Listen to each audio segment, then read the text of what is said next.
अस्सलाम वालेकुम। I welcome you all to my YouTube channel. आज की इस वीडियो में हम काइंड्स ऑफ फ्रेज़ के बारे में सीखने जा रहे हैं। इससे पहले वीडियो में हम सीख चुके हैं कि फ्रेज़ क्या होता है। इसके अलावा हमने वहाँ पर यह भी सीखा कि क्लॉज, सेंटेंस और फ्रेज़ में क्या डिफरेंस होता है। तो अगर आपने वो वीडियो अभी तक नहीं देखी है तो उसे ज़रूर देख लेना। उसका लिंक मैंने डिस्क्रिप्शन में या कमेंट सेक्शन में दिया हुआ है।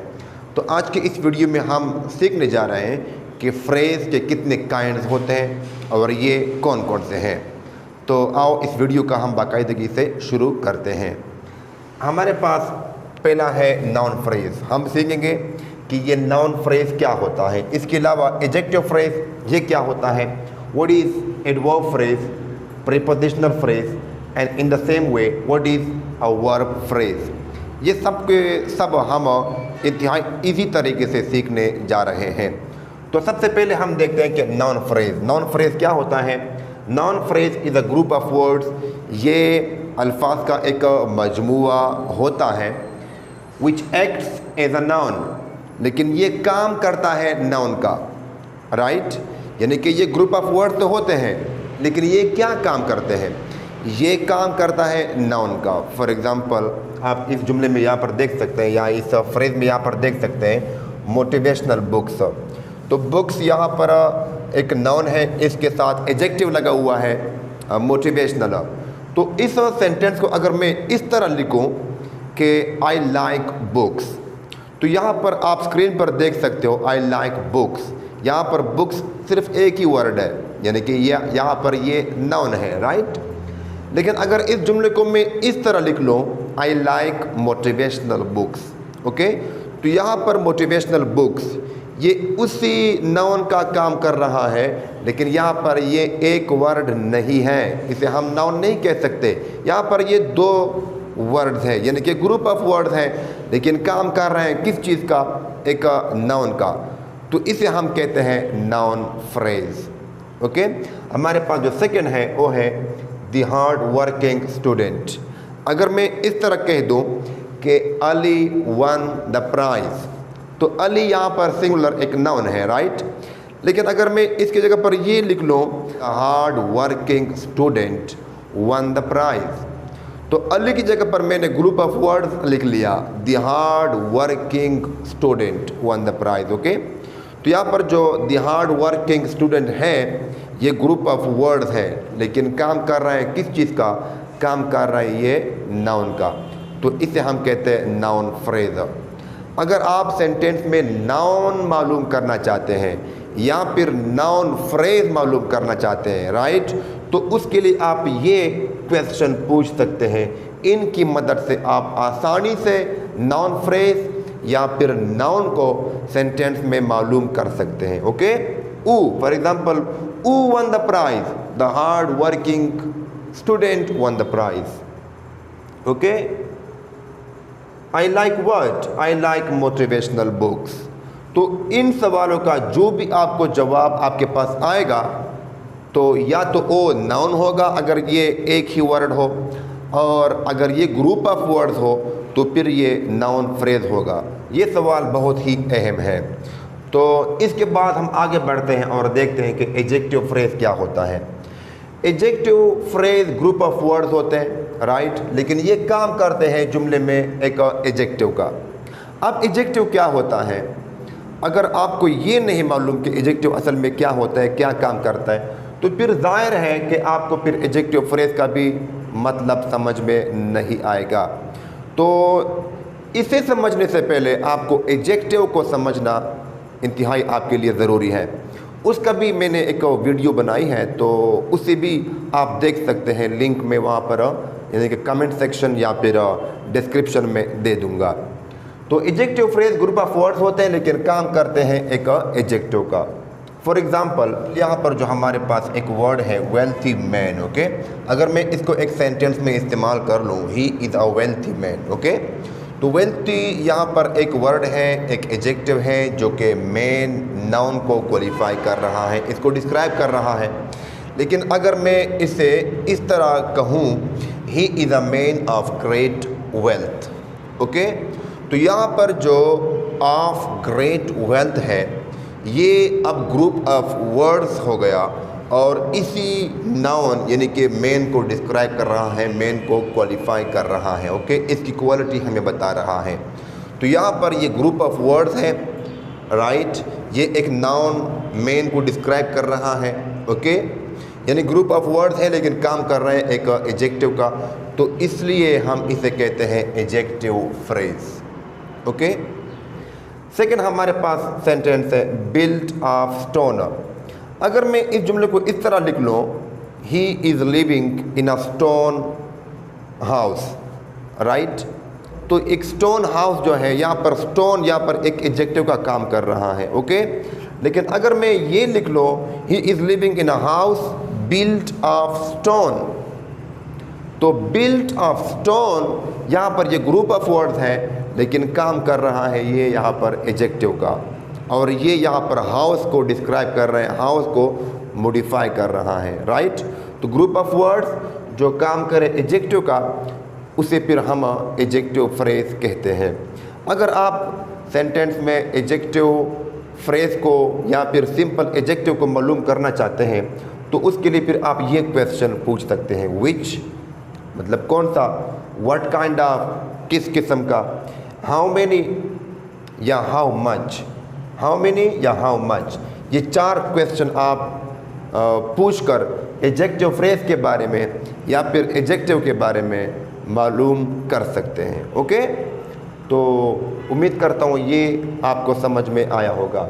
आगे बढ़ते हैं और हम देखते हैं कि what is adverb phrase. Adverb phrase क्या होता है? Adverb phrase is a group of words acts as an adverb. ये भी ग्रुप ऑफ वर्ड्स होते हैं लेकिन वहाँ पर जुमले में ये ना तो एडजेक्टिव का काम करते हैं ना करते हैं नाउन का काम, ये सिर्फ काम करते हैं एडवर्ब का।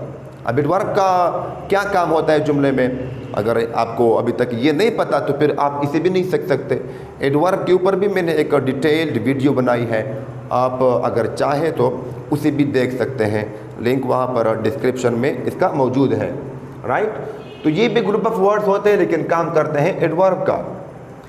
ओके, अगर यहाँ पर मैं एक सेंटेंस लिखूँ, ही रेन क्विकली, तो यहाँ पर जो क्विकली है ये एक एडवर्ब है, सिर्फ एक ही वर्ड है। ओके, लेकिन अगर इसकी जगह पर मैं ये लिख लूँ he ran with a great speed, तो विद अ ग्रेट स्पीड ये इसी क्विकली का मीनिंग हमें दे रहा है, यानी कि ही रेन क्विकली, वो तेज़ भागा। या अगर मैं ये कहूँ he ran with a great speed, तो भी इसका यही मतलब है कि वो इंतहाई तेज़ भागा, लेकिन पहले वहाँ पर एक ही वर्ड था क्विकली, अब यहाँ पर हमारे पास है ग्रुप ऑफ वर्ड्स यानी कि विद ग्रेट स्पीड, राइट। तो ग्रुप ऑफ वर्ड्स हैं लेकिन काम कर रहे हैं किस चीज़ का, एडवर्ब का। ओके, तो यहाँ पर इसे हम कहते हैं एडवर्ब फ्रेज। इसके अलावा अगर मैं कहूँ ही विल कम टुमारो, यानी कि वो कल आएगा, तो टुमारो तो हमारे पास एक ही वर्ड है, यहाँ पर ये एडवर्ब का काम कर रहा है। लेकिन अगर मैं कहूँ कि ही विल कम आफ्टर 2 days, तो टुमारो की जगह पर मैंने ग्रुप ऑफ वर्ड इस्तेमाल कर लिया, आफ्टर 2 days। ओके, तो ग्रुप ऑफ वर्ड्स है लेकिन काम कर रहे हैं किस चीज़ का, काम कर रहे हैं एडवर्ब का, तो इसे हम कहते हैं एडवर्ब फ्रेज, या इसे एडवर्बियल फ्रेज भी कहा जाता है। एडवर्ब को अगर आप सेंटेंस में मालूम करना चाहते हैं या फिर एडवर्बियल फ्रेज को आप सेंटेंस में मालूम करना चाहते हैं तो उसके लिए आप ये क्वेश्चन पूछ सकते हैं, how. Okay, for example he ran quickly, how did he run. Okay, इसके अलावा when will he come, he will come after 2 days। Okay, where did you see him, I saw him there. Okay, तो ये question आप पूछ सकते हैं adverb को sentence में फाइंड आउट करने के लिए या फिर एडवर्बियल फ्रेज को मालूम करने के लिए। तो आगे बढ़ते हैं और हम देखते हैं कि what is a prepositional phrase. Prepositional phrase भी ये जो होते हैं ये ग्रुप ऑफ वर्ड्स होते हैं, लेकिन ये स्टार्ट होते हैं किस चीज़ से, ये स्टार्ट होते हैं प्रीपोजिशन से, यानी कि इसके स्टार्ट में क्या होगा, इसके स्टार्ट में होगा प्रीपोजिशन। लेकिन ये काम जो करेगा या तो वो काम करेगा एडजेक्टिव का, ये बात आपने याद रखनी है, या काम करेगा एडवर्ब का। यानी कि या तो ये काम करेगा एडजेक्टिव फ्रेज का और या काम करेगा एडवर्ब फ्रेज का, राइट। प्रीपोजिशनल फ्रेज का खुद कोई फंक्शन, कोई काम नहीं होता, ये इन दोनों में से यानी कि एडजेक्टिव फ्रेज में से और एडवर्ब फ्रेज में से किसी एक का काम करता है, राइट। एग्जाम्पल में हम देख सकते हैं इनसाइड द बॉक्स। अगर मैं कहूँ the gift inside the box is mine, तो यहाँ पर ये एडजेक्टिव फ्रेज का काम कर रहा है। The book inside the box, कौन सा बुक, यानी कि इनसाइड द बॉक्स जो है ये इस बुक को डिस्क्राइब कर रहा है। द बुक, कौन सा बुक, विच बुक, राइट। मैंने कहा कि जब आप विच का जो जवाब होगा वो क्या होगा, वो आपके पास होगा एडजेक्टिव, लेकिन अगर आप ग्रुप ऑफ वर्ड है तो फिर वो एडजेक्टिव फ्रेज होगा। तो यहीं पर वही विच वाला जवाब यहाँ पर हमारे पास आ रहा है। The book inside the box, which book, right. तो यहाँ पर ये शुरू हुआ है प्रीपोजिशन से, क्योंकि इनसाइड हमारे पास एक प्रीपोजिशन है, लेकिन यहाँ पर जो ये फ्रेज बना है ये काम कर रहा है एडजेक्टिव का, क्योंकि ये एक नाउन बुक को यहाँ पर मॉडिफाई कर रहा है, डिस्क्राइब कर रहा है, ओके। सेकेंड हमारे पास सेंटेंस है टू द शॉपिंग सेंटर। अगर मैं इस जुमले को इस तरह लिख लूँ, ही वेंट होम, वो घर चला गया, ओके। तो यहाँ पर जो होम है ये हमारे पास एक एडवर्ब है, ओके, एक ही वर्ड है। लेकिन अगर इसकी जगह पर मैं ये लिख लूँ he went to the shopping centre, तो होम की जगह पर मैंने ग्रुप ऑफ वर्ड्स यूज़ कर लिया, ओके। तो यहाँ पर ये जो ग्रुप ऑफ वर्ड्स है ये शुरू हुआ है प्रीपोजिशन से, राइट। ये टू प्रीपोजिशन है, लेकिन ये काम यहाँ पर कर रहा है किस चीज़ का, एडवर्ब का, ओके। तो ये हमारे पास एडवर्बियल फ्रेज भी हो गया, प्रीपोजिशनल फ्रेज भी आप इसे कह सकते हैं, लेकिन ये यहाँ पर काम कर रहे हैं किस चीज़ का, एडवर्ब फ्रेज का। He went to the shopping centre, he went where, कहाँ चला गया वो, टू वेयर का जवाब जो भी होगा वो क्या होगा, वो फिर या तो एडवर्ब होगा या फिर एडवर्बियल फ्रेज होगा। आगे बढ़ते हैं और हम देखते हैं कि what is a verb phrase. Verb phrase जो होता है, group of words consists of main verb and helping verb. ये असल में मेन वर्ब और हेल्पिंग वर्ब जब दोनों सेंटेंस में इकट्ठे इस्तेमाल हो जाए तो ये ग्रुप ऑफ वर्ड्स बनते हैं। और चूँकि दोनों वर्ब्स होते हैं, एक मेन वर्ब होता है और एक हेल्पिंग वर्ब होता है, तो इसे हम कहते हैं verb phrase, okay. For example he plays cricket. अगर मैं ये जुमला इस तरह लिख लूँ, ही प्लेज क्रिकेट, लेकिन अगर ये जुमला इस तरह आ जाए, he was playing cricket, okay, तो वाज आ गया और इसके अलावा प्लेइंग आ गया, तो वाज प्लेइंग। अब ये दो ग्रुप ऑफ वर्ड्स बन गए। वाज भी यहाँ पर ये हेल्पिंग वर्ब है और इसके अलावा जो प्लेइंग है यहाँ पर मेन वर्ब है, दोनों मिलकर वर्ब फ्रेज बनाते हैं, राइट।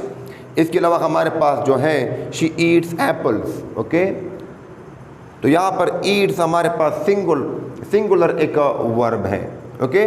लेकिन अगर इसकी जगह पर मैं ये लिख लूँ शी हैज़ ईटन एप्पल्स, तो हैज़ ईटन, हैज़ यहाँ पर हेल्पिंग वर्ब है और इसके साथ लगा हुआ है ईटन, ये थर्ड फॉर्म ऑफ वर्ब है। तो हेल्पिंग वर्ब और मेन वर्ब दोनों इकट्ठे मिलकर एक फ्रेज बनाता है, राइट। और चूंकि दोनों वर्ब है तो इसलिए हम इन्हें कहते हैं वर्ब फ्रेज। जी डियर स्टूडेंट्स, तो ये थी एक शॉर्ट वीडियो जिसमें मैंने आपको सिखाया कि फ्रेजेस के कितने काइंड्स होते हैं और ये कौन कौन से हैं। उम्मीद करता हूँ आपने इस वीडियो से बहुत कुछ सीखा होगा। फिर भी अगर आपके जहन में कोई क्वेश्चन है, कोई कन्फ्यूजन है, तो मैं उसे क्लियर करने के लिए तैयार हूँ। आप सिर्फ वहाँ पर कमेंट सेक्शन में आपका वो जो क्वेश्चन है इसे वहाँ पर पूछ सकते हैं और फिर मैं वहाँ पर आपको जवाब देने की कोशिश करूँगा। अभी तक अगर आपने ये चैनल सब्सक्राइब नहीं किया है तो इसे ज़रूर सब्सक्राइब कर लीजिए। Thank you so much for watching this video.